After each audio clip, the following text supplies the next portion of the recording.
எதிரை விட்டால் வட்டையெல்லாம்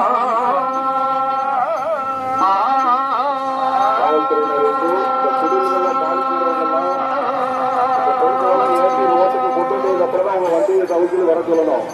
அது வரைக்கும் அவங்க அந்த பார்க்கிங் பிளேஸ் இருப்பாங்க. அவங்க வேன் டிரைவர் குடியில் உள்ள பொருட்கள் பூரா ரோட்டு கொண்டு வந்து விட்டுறோம். அதுக்கப்புறம் அந்த டிரைவருக்கு போன் போட்டு உள்ள வர சொல்லணும்.